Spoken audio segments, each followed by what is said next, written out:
గౌతమ్ గారు, ఏమైందండి? నేను బానే ఉన్నాను కదా. మీరు ఎందుకు అంత టెన్షన్ పడుతున్నారు? అది అది అక్కడ మీరు స్విమ్మింగ్ పూల్లో ఎలా పడిపోయారు?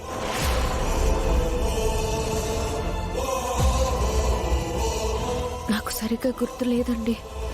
చీకట్లో కనిపించక కాలు జారి పడ్డానేమో. సరే, ఒకసారి నేను చెక్ చేయొచ్చా? ఏంటండి? ఒకసారి మీ స్టమక్ చెక్ చేయొచ్చా? తప్పుగా అనుకోకండి.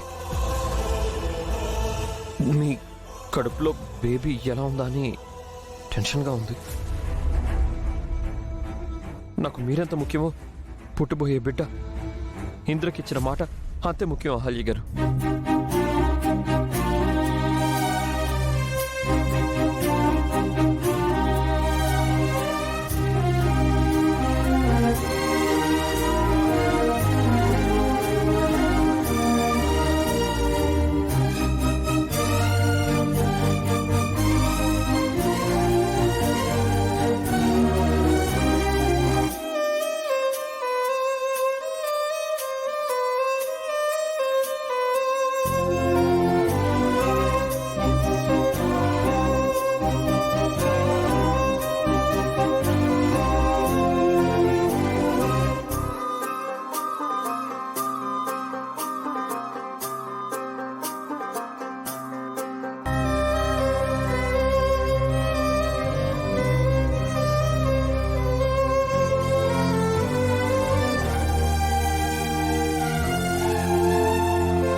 ఎందుకు ఏడుస్తున్నారు?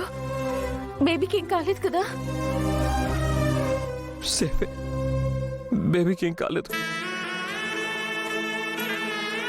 దేవుడి దయ వల్ల మీరు బేబీ క్షేమంగా బయటపడ్డారు.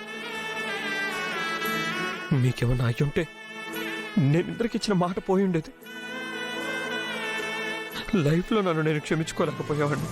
మమ్మల్ని కాపాడింది దేవుడు కాదండి, దేవుడు లాంటి మీరు. నేను దేవుని కాదండి, మిమ్మల్ని కాపాడుకోవడం నా బాధ్యత.